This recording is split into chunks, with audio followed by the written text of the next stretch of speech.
అందరికీ హాయ్. ఎలా ఉన్నారు? అందరూ బాగున్నారా? నేనైతే బాగున్నానండి. ఇవాళ టాపిక్ వచ్చి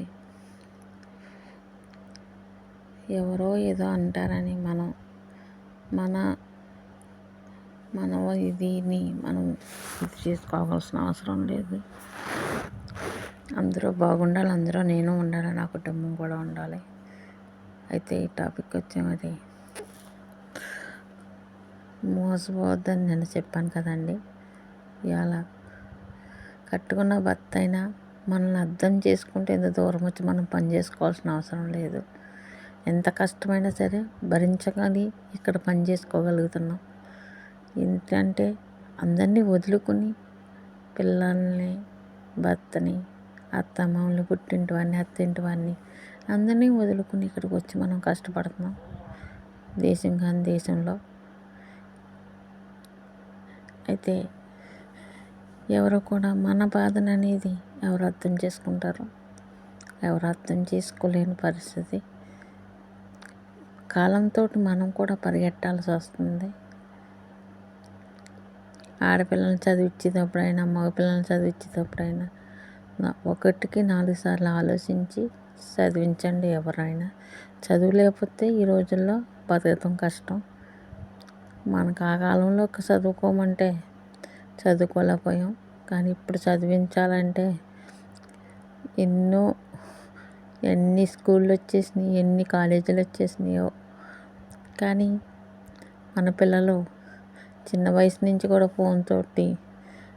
ఫోన్ ఇచ్చేయటం వల్ల పిల్లలు పాడైపోతానికి కూడా స్మార్ట్ ఫోన్ల వల్ల పిల్లలు కూడా పాడైపోతున్నారు. తల్లిదండ్రులుగా మనం వాళ్ళకో భవిష్యత్తుని ఇవ్వాలని మనం కష్టపడుతున్నాం, కానీ ఎవరు కూడా మన బాధని మన బిడ్డలే కాదు, మన భర్తే కాదు అర్థం చేసుకుంటలేదు. అత్తమామలు కూడా ఎవరో నూటికో కూటికో అర్థం చేసుకుంటారు. ఇంత దేశంలో వచ్చి ఈ పరాయి దేశంలో ఇంత కష్టపడుతున్నాం మనం.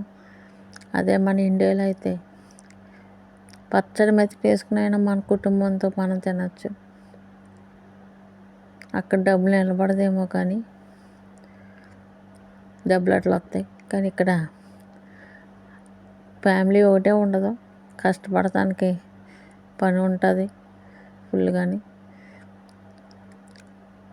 కొన్ని ఇళ్ళల్లో అయితే అన్నం కూడా పెట్టట్లేదు ఈ బయట కంట్రీల్లో. వీళ్ళు కూడా తెలుగు మీరిపోయారు జనాలు. మన ఇంటికాడ ఏదో ఒక వ్యాపారం పెట్టుకోవాలంటే మనకున్న బాధ్యతలను బట్టి ఆడపిల్లలైనా మగపిల్లలకైనా మనం వాళ్ళకి ఒక్కటి అని మనం ఇల్లు కట్టి మన బాధ్యత మనం భూమి మీద మనమే తీసుకొచ్చాం కాబట్టి వాళ్ళకు కూడా మనమే అన్నీ చూడాల్సిన బాధ్యత మనకే ఉంటుంది. భర్తకి లేకపోతే భార్యకి, భార్యకి లేకపోతే భర్తకి ఉండాలి. అదండి. మరి మీరేమనుకుంటున్నారో కామెంట్ చేయండి, సరేనా? పోతవరపు స్వాతి ఛానల్ని సక్సెస్ చేసుకోండి.